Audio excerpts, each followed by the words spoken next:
when you first took the Shahada? How did you hear about Islam for the first time? Before you become Muslim, I guess that you were dating, you ate pork, and you also drink alcohol, I guess. Was it difficult for you to stop all this when you become Muslim? I would cross the street if I saw a woman wearing a hijab in London. That's how bad my mind was affected by the media in the UK. If there was a chance to speak to whole non-Muslims in the world, what would you like to say if you had a 1 minute?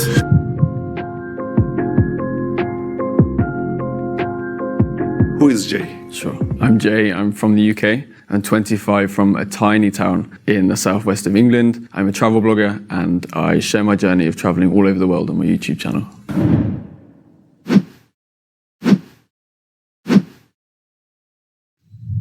What is the aim of the Jay? Why are you traveling that much? I hopefully, inshallah, will change the negative perceptions about Muslims all across the world. I post on YouTube and my Instagram all the positive things about the culture, the food, the people, the way of life to hopefully change perceptions back in the UK. Back in the UK and America, perceptions about Muslims are incredibly negative and hopefully, inshallah, I will change that.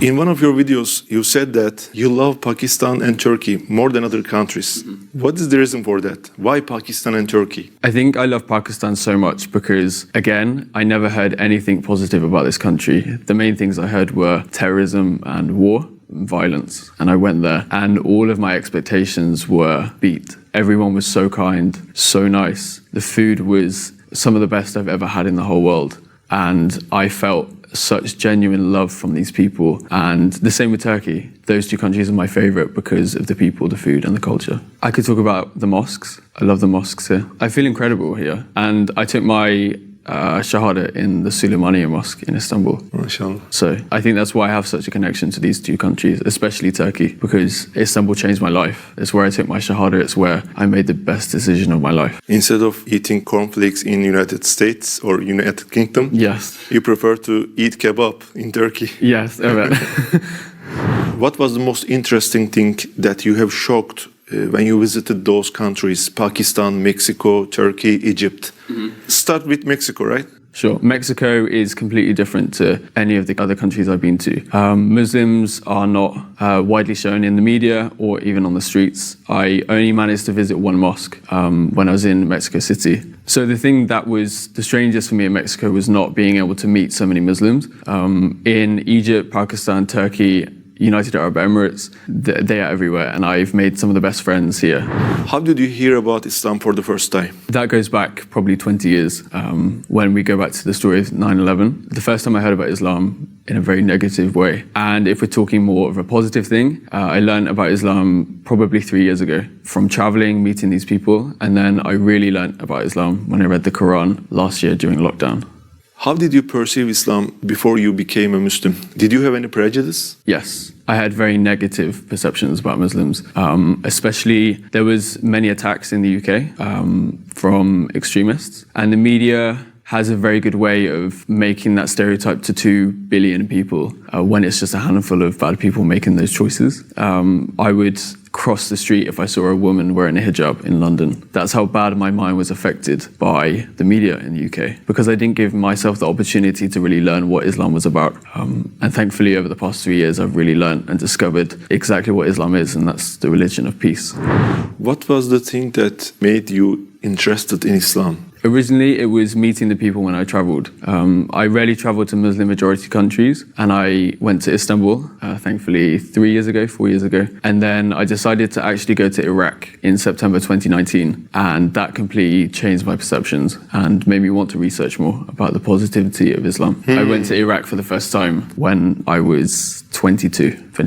So you met some good people who were Muslims? Yes. So you were interested in Islam? So I was interested, and then I gave myself the time to really research and discover the true Islam away from the media in the UK. How did you feel when you first took the Shahada? The most immense sense of happiness and peace. And I don't think I've come to a point where I've been so happy and so alive. It was the best feeling in the world. So before I entered the mosque, I was an atheist. My life didn't have much meaning. I didn't believe there was a creator. I thought after death, that was it. And once I entered the mosque and I took the Shahada And I took those words and I said those words. I was so happy, and I felt like my life went from black and white to color. It was the best feeling in the world. What was the reaction of the people around you? So happy. They were clapping, they were smiling. People inside the mosque were watching, and they heard and they were clapping, and it was so happy for me. What was the reaction, especially your family, your mom, your dad, your sister, your brother? Thankfully, I have the most supportive family and supportive friends in the world. So I told my sister first, originally. So I actually opened Snapchat. I was currently in Istanbul, and I just directly messages my sister first. I said I became Muslim, and her reaction was so good. She then FaceTimed me and showed her elated happiness for me. I just can't understand why she's doing this. It's not a good, positive thing for them, because the image of Islam is not good for them, I think. It's not good. So what's the reason that she becomes happy? Because she's seen my work, she's seen who I've met, and she's heard my stories. And now I've taught them not to realize that the media is wrong. Like, the media is so wrong. They've now learnt to take my videos, my stories, and my ideas as the truth rather than the media. What about your mother, your dad? Yeah, so my dad actually left when I was 1. He moved to Australia, so I haven't actually had contact with him. He doesn't know to this day.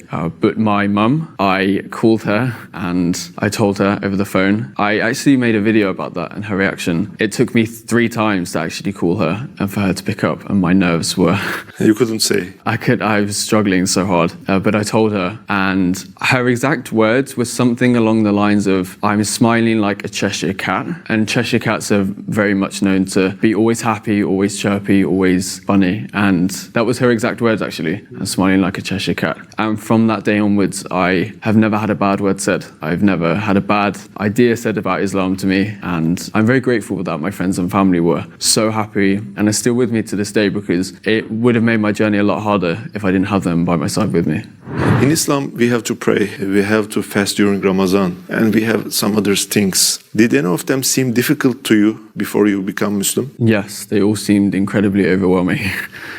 Especially as in the UK before I became a Muslim, I was on this journey alone. During lockdown, I couldn't see anyone, I couldn't practice with anyone. It was very difficult. Still to this day, I still get overwhelmed. But now, thankfully, after a lot of practice, a lot of work, I've got to the point where I can do anything with ease. How did you make that research? From internet? Which videos? Which speakers? Many YouTube videos, many stories that I've met from the people on the streets, and actually reading the Quran itself.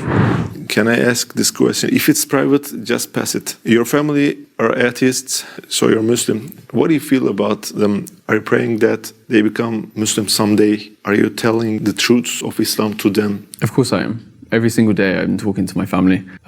I wish, though, one day I could talk to my dad about the journey I've been on and talk to him about Islam and the real Islam, because I'm scared he still has the perception about Islam, and one day I hope to change that. And I know thousands of people will watch this episode, and I hope they pray for my friends and family to hopefully find the beautiful journey of Islam one day in their life. Inshallah. Before you become Muslim, I guess that you were dating, you ate pork, and you also drink alcohol, I guess. Was it difficult for you to stop all this when you become Muslim? So firstly, pork, I haven't eaten for a very long time, probably since I was 10. So that was not an issue, and I definitely don't miss it.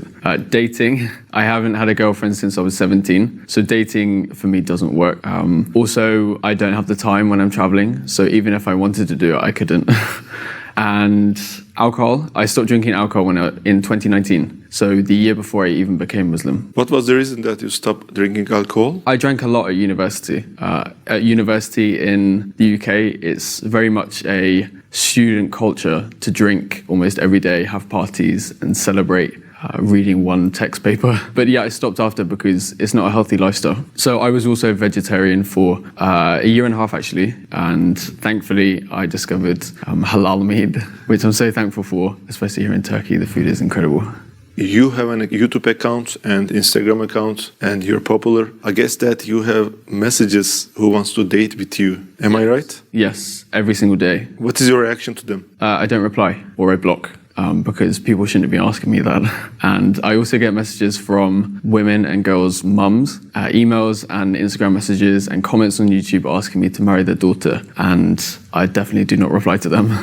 And also, I don't plan to get married in the near future, especially in the next 2 or 3 years. There's so much of this beautiful Muslim world that I have to discover and more incredible people I have to meet. So until I'm maybe 29 or 30, I do not plan on getting married. There's so much I need to discover, learn and explore.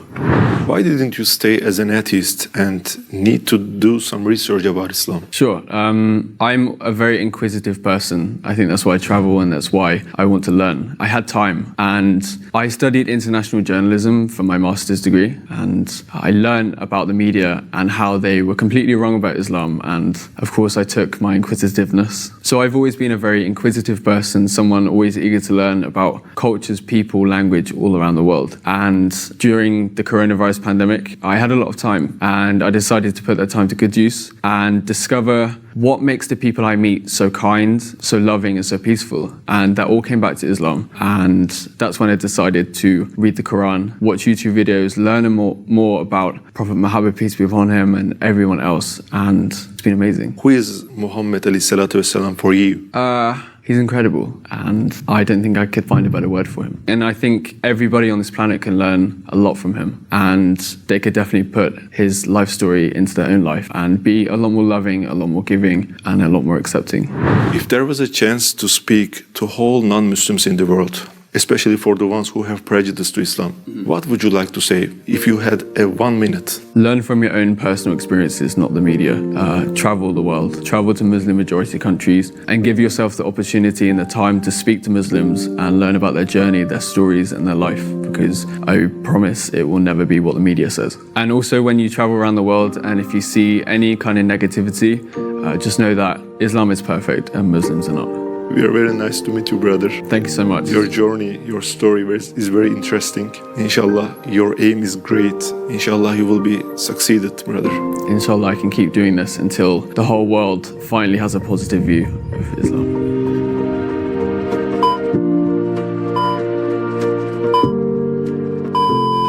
Let's come to the hardest question that will make you sweaty. Coffee or tea? That's the hardest question you could ask me being in Turkey. Chai is my favorite here, but I love coffee. If you say coffee, there will be many dislikes in this video. I say chai. I say chai. That's okay. How did you find Sözler Köşkü? You see in our studio, our medrese.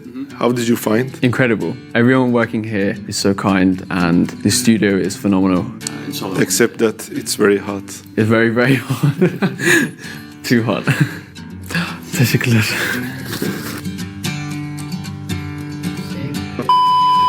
What would you recommend to new Muslims or the people?